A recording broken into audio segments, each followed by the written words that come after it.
Assalamualaikum warahmatullahi wabarakatuh. Perkenalkan, nama saya Nuraya Khalifa dengan NIM 23103058 dari kelas SI 23B. Di sini saya akan membahas skandal otomotif terbesar yang pernah ada dalam sejarah. Scandal just got worse. Blow by blow. 11 million vehicles. A group of scientists For the automaker on Tuesday. It set cheat emissions tests. As a German automaker Been working this way for several decades. continues to delve deeper into crisis, could be affected by. Here's what we know so far. Volkswagen adalah perusahaan manufaktur otomotif multinasional yang berbasis di Jerman. Perusahaan ini didirikan oleh Serikat Buruh Jerman pada tahun 1937. Volkswagen merupakan merek asli dari grup Volkswagen, yang juga membawahi beberapa merek mobil lain seperti Audi, Bentley Motors, Bugatti Automobile, Lamborghini, Seat, Skoda Auto, dan sebuah pabrikan kendaraan komersial di dunia. Awalnya, hal ini diketahui oleh peneliti dari University of West Virginia di Amerika Serikat pada tahun 2014. Dan pada tahun 2015, lembaga pemerintah AS, Environmental Protection Agency atau EPA, menuduh VW melakukan skandal emisi Volkswagen yang disebut Dieselgate. Dieselgate adalah kecurangan sistematik yang dilakukan oleh perusahaan Volkswagen untuk mengurangi emisi nitrogen oksida NOx selama pengujian emisi. Jaksa penuntut di Munich, dikutip dari Guardian, melayangkan surat perintah penangkapan sebagai bagian dari investigasi skandal emisi pada gas mobil Audi. Jadi, VW menggunakan perangkat lunak khusus di kendaraan diesel mereka yang bisa mendeteksi kapan mobil sedang diuji emisi, dan secara otomatis mobil tersebut akan mengurangi emisi gas buang agar sesuai dengan standar lingkungan. Namun, dalam kondisi penggunaan normal atau sehari-hari, kendaraan tersebut sebenarnya mengeluarkan polusi hingga 40 kali lebih tinggi dari batas yang diizinkan oleh regulasi AS.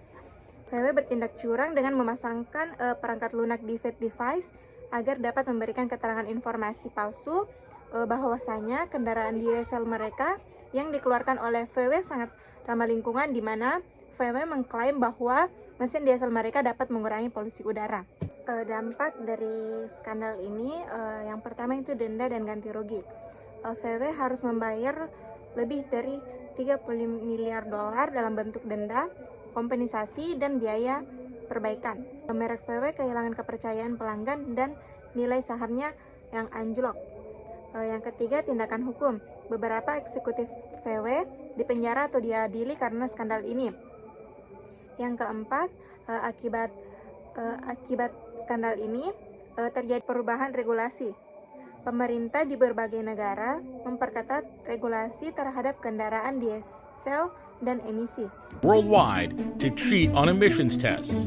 Here's a breakdown of the scandal. Up to 11 million vehicles worldwide. Volkswagen Emission Scandal atau Dieselgate adalah contoh pelanggaran serius terhadap etika profesi, terutama pada bidang teknik, bisnis, dan tanggung jawab sosial perusahaan.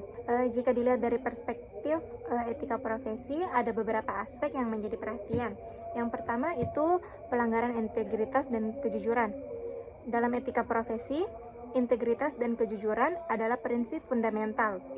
VW dengan sengaja menipu regulator dan konsumen dengan perangkat lunak yang dirancang untuk memanipulasi uji emisi.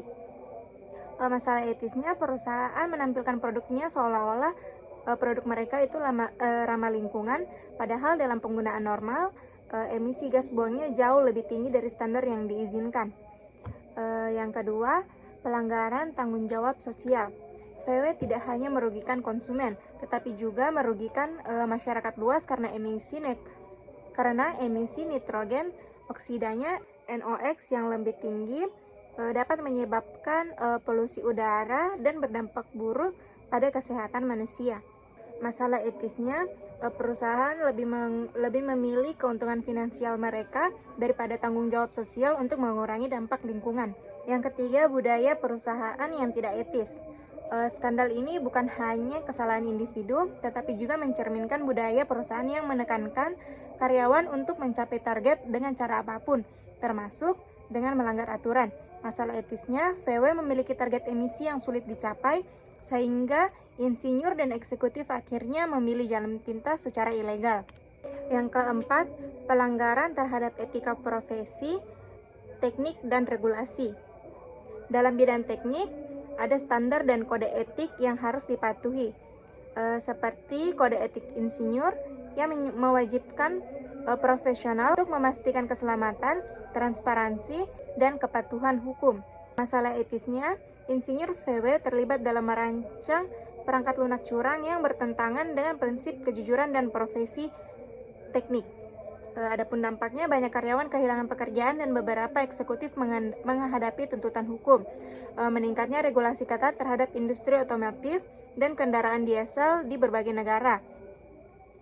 Kepercayaan terhadap VW menurun drastis, dan ini membuktikan bahwa tindakan tidak etis dapat merusak reputasi bisnis dalam jangka panjang. Skandal ini membuat dunia teknik dan otomotif lebih diawasi secara ketat untuk mencegah kasus serupa yang akan terjadi di masa depan.